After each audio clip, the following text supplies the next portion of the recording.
OITPC. Joshua Stewart, Pipe Up North.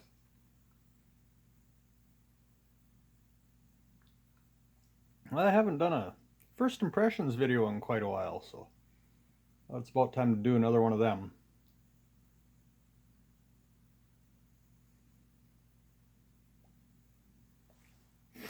So, with the whole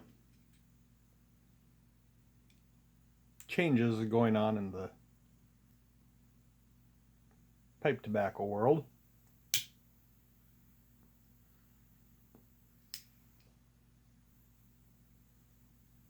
like many others, I've been kind of trying to come up with a backup plan.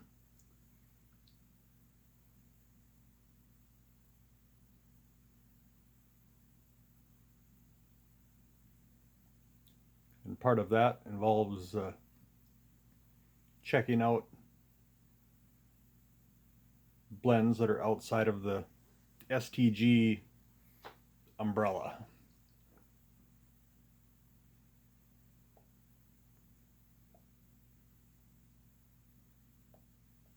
Now, don't get me wrong, I mean, though I'm kind of disappointed with how this whole thing's going, some of the blends that have been STG for some time that I like, I'll probably still continue to get. Like some of the Captain Blacks, I still like Captain Black, and I'll probably continue getting some of those that I like occasionally, although I'm pretty well stocked up at the moment, so I don't need to get any anytime soon. But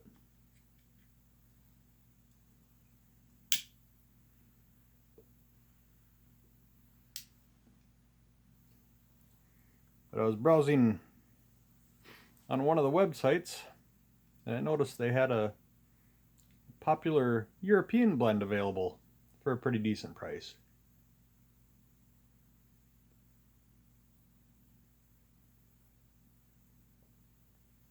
So I thought I'd get a...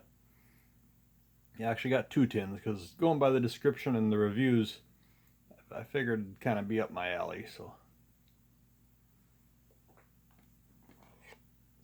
You got Dan Tobacco Mallard Flake Plus Perique.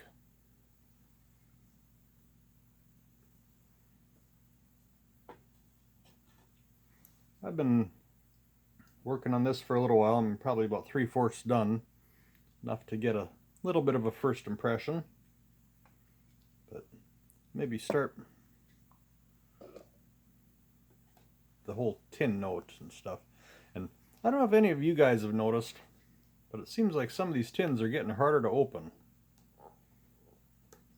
And I don't think it's just that I'm getting older and hands are getting weaker, though that could be part of it, but the last couple tins that I've gotten, I don't know if the seal is a little bit too tight, but I had trouble, cracking them. I mean, I've had this one open already, but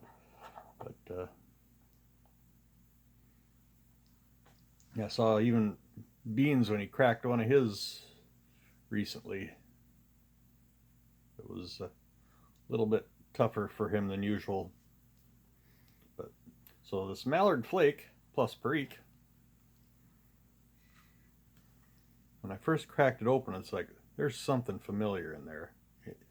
Now, if you know me, I'm not going to pick out every nuance, smell, and flavor and all that that's in there, but there's something familiar here. There is a little bit of the, a lot of the pure Virginias, or even Virginia Periques, I'll get that hay a little bit that everybody talks about. I remember the first time I cracked open a straight Virginia, I think it was Orlick Golden Sliced, and I was like, took a smell, and it's like, oh yeah, there's that hay that everybody talks about. But this one, there's something else, very pleasant, and I couldn't place it at first. And I take a smell, and where have I smelled that before? And it hit me. It smells like a can of mandarin oranges to me. Your mileage may vary, as they say, but to me it smelled just like a can of mandarin oranges, which I like canned mandarin oranges, so that's okay. So this is actually, I think, the first Dan tobacco blend that I've gotten. But basically just a little stack of big flakes, and they're pretty thinly cut, but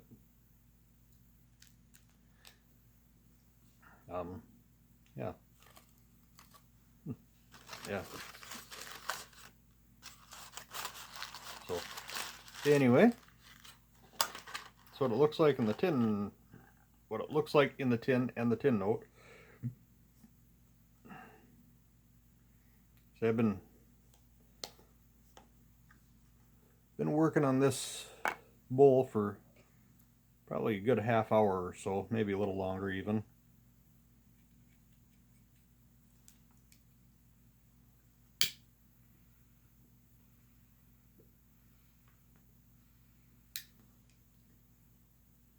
Enjoying it in my Hardcastle. I don't remember if it's got the actual model on here.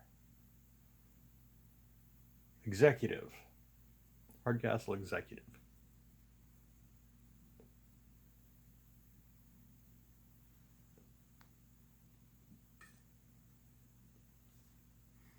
First, when I was enjoying this, I was thinking, oh no, is this going to be bitey?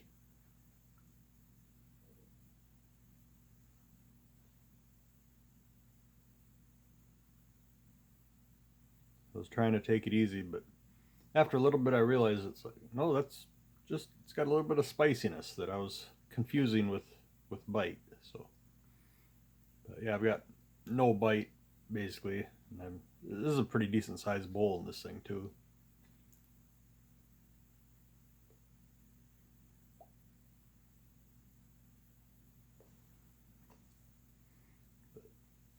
And it stayed lit really good for a long time, but I don't know, I suppose it's just because I'm talking now, it's not staying lit very well.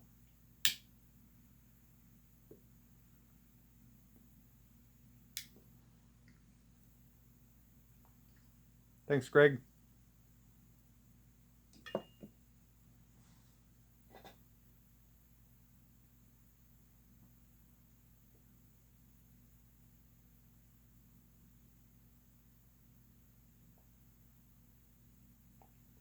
No, got no idea when this tin was actually manufactured. If anybody knows how to decode that sticker down there, that number is what I wrote on there. But we got 41044.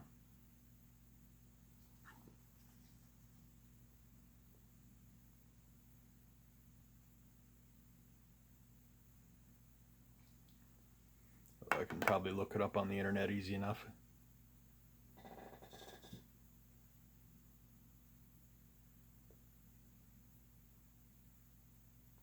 But excited to try some of the other Dan tobacco blends. Problem is, I'm sure as many of the American people know, it's not always in stock.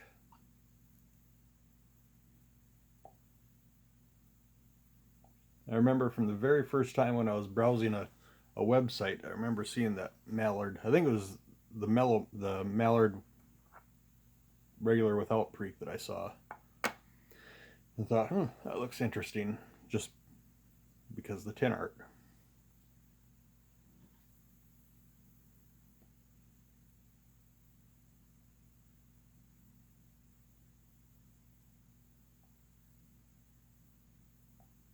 Now this one is, I'd like to try the regular straight Virginia version.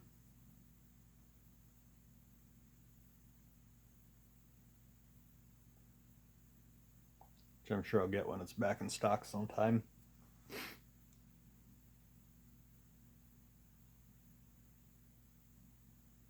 I'm sure it's in stock someplace. It's not like it's super rare, but kind of like some of the Sam Gowith and Hogarth blends, that they're available, but they're not always in stock.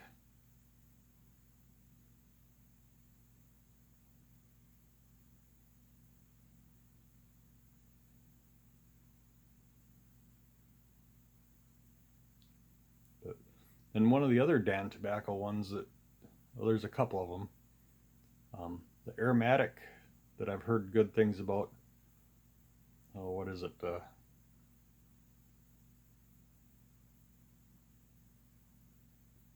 I'm drawing a blank.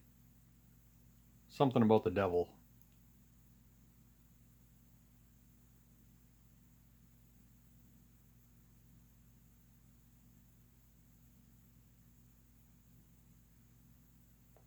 But I've heard that one's pretty good. And the other one is it Hamburger Veermaster. That one, just going by the description and reviews, looks like something I might like.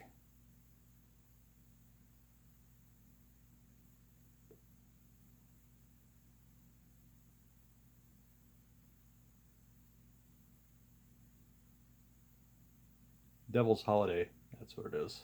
That other one.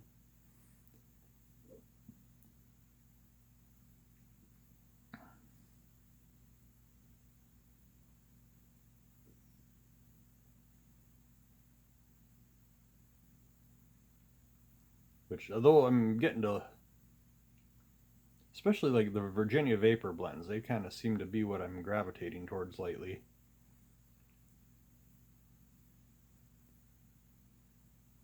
If they got a little bit of Kentucky in them, all the better.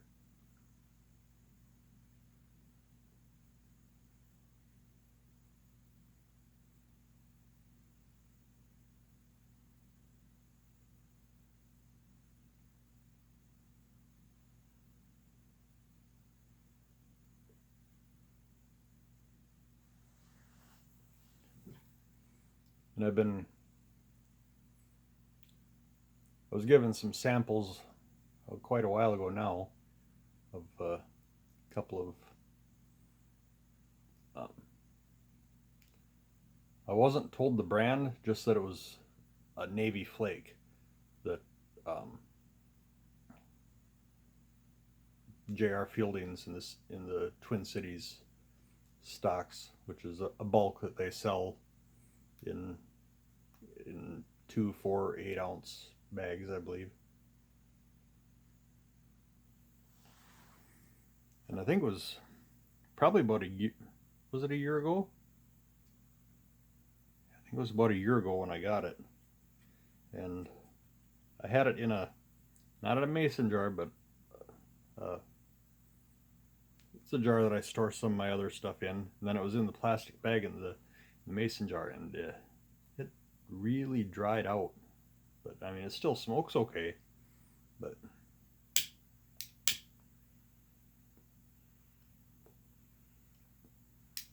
I had to be careful not to be too aggressive when I was breaking up the flakes, because otherwise they just turn to dust.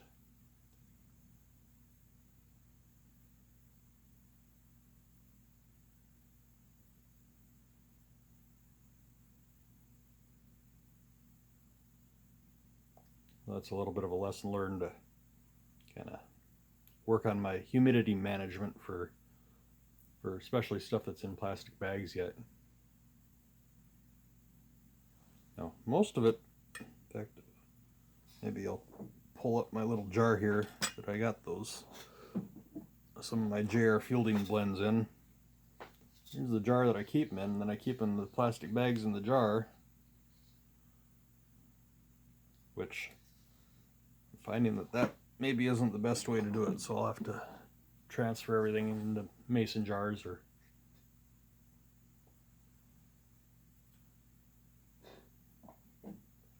otherwise, I was thinking I might get like an actual humidor cabinet, or like the cigar people say, a tupperware.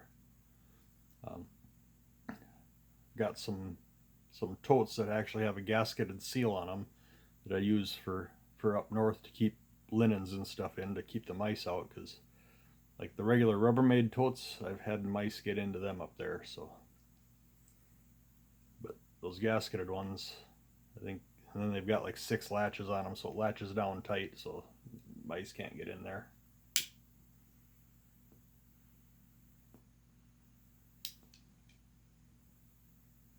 Although I suppose if they were really determined, they could chew right through the plastic, but it's pretty thick plastic for a mouse to get through.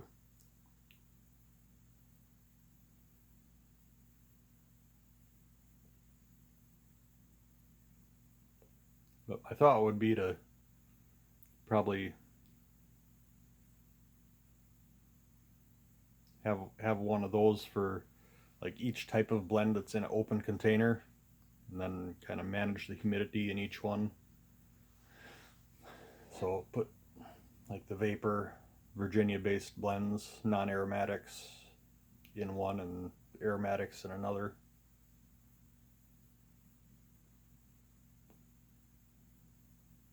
If I ever get into Englishes, put them in another.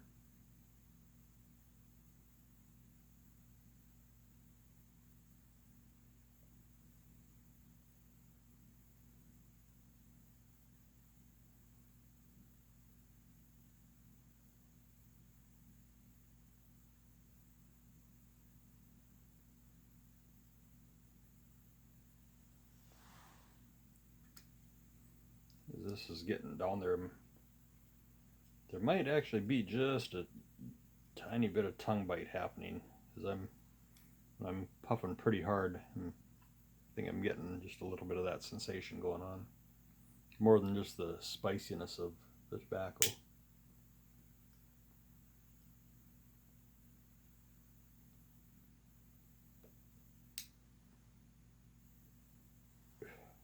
And of course, this pipe is unfiltered, so I got to be careful when I get towards the bottom, so don't end up with a mouthful of ash.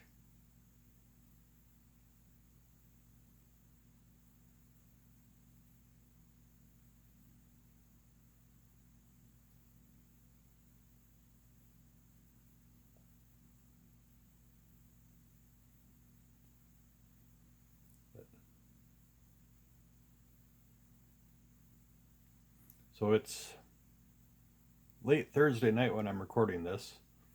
I'll probably, I'm not sure if I'll get it posted yet tonight or if it'll be Friday morning before it goes up.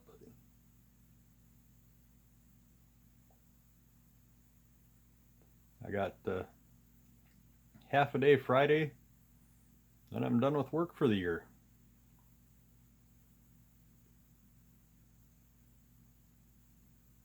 Which I wasn't planning on taking that much time off over Christmas, but the place I work at, they're shutting down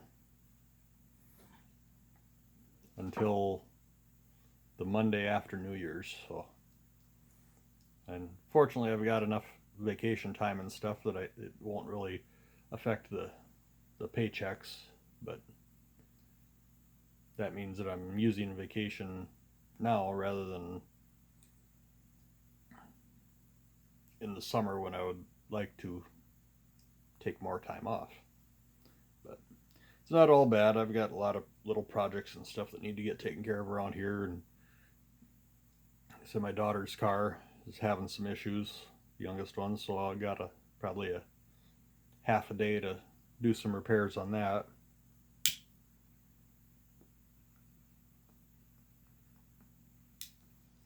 And kind of cross your fingers and hope that this $100 part that I'm putting in takes care of it, that it's not the thousands of dollar transmission is actually out. Hopefully not that.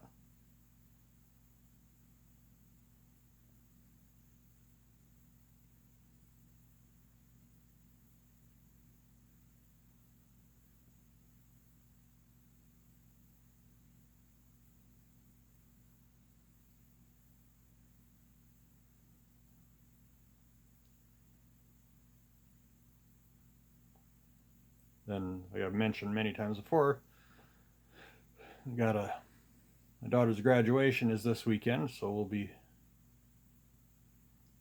heading to the Twin Cities for that. kind of a quick trip. Go down there for the graduation ceremony and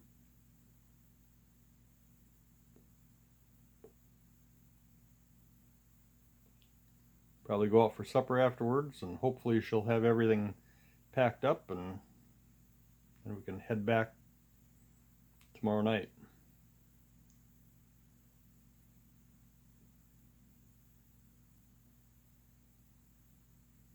But she tends to be about as much of a procrastinator as I am sometimes, so she might not be totally packed up yet when we go there to get her.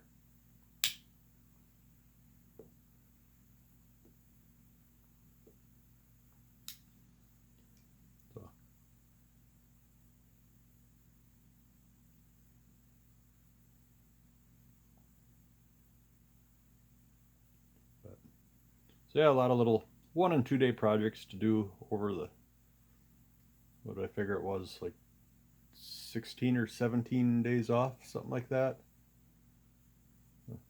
Shoot, I haven't turned my calendar over to December yet. I was just looking at my calendar on the wall over there.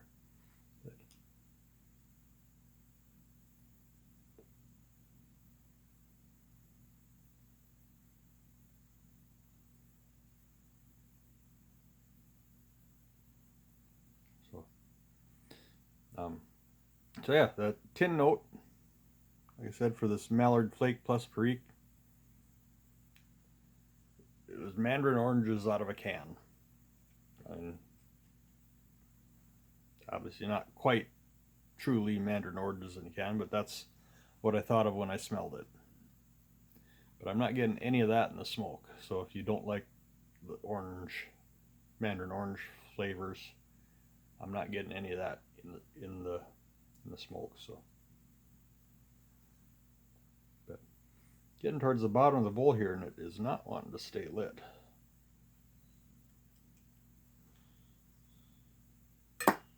Maybe I got too much ash in there.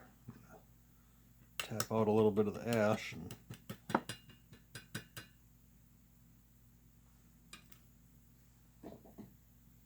see how it does then.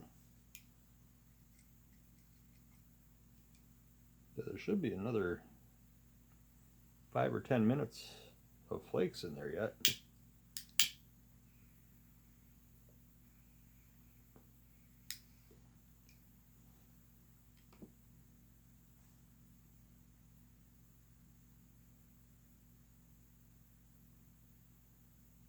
So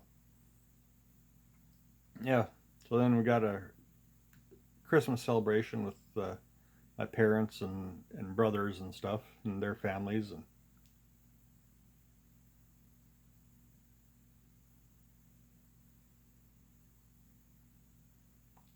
and didn't make it up north last weekend, so I was hoping to get up there at least for a day this weekend, but I don't know.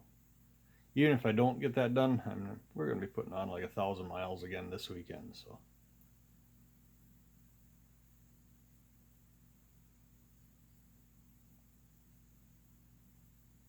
Might end up waiting. Yeah, seems to be smoking better now.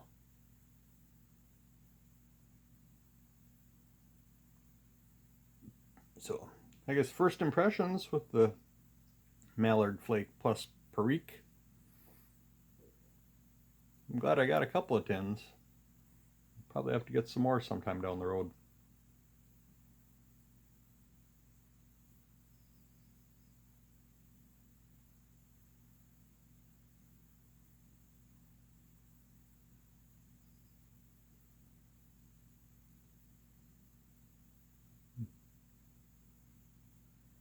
Smoking good now again.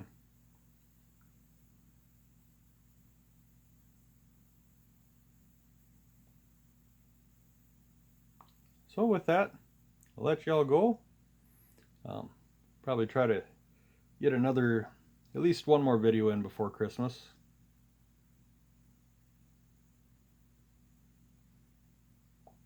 Oh, I remember one other thing I wanted to mention.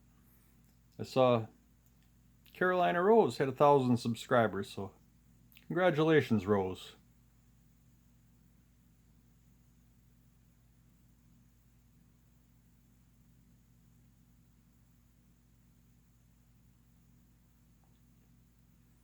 remember when I very first started presenting, Rose was a very regular commenter and asking a lot of questions, and it's like, well, I don't really know all the answers because I'm fairly new at this too,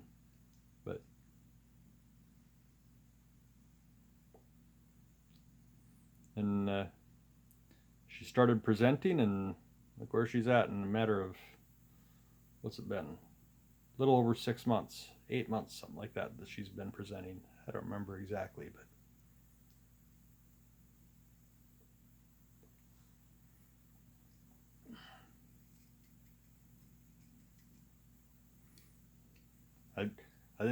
I don't know that I've seen every one of her videos. I know there's a couple along the line that I missed, but I've watched most of them, and I'm probably lousiest commenter in the YTPC because I don't want to say I never comment, but I'm an infrequent commenter. Usually about the only time I will comment is if I happen to be watching a video on my phone, because probably 95% of the videos I watch, I got a TV right up there that I watch them on. So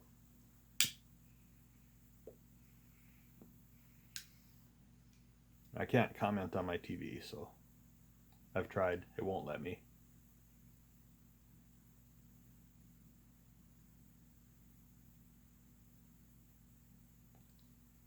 But every once in a while I'll do a little binge watching on the phone, and well, then I'll put a bunch of comments in different people's videos all in a row, so never know how it goes.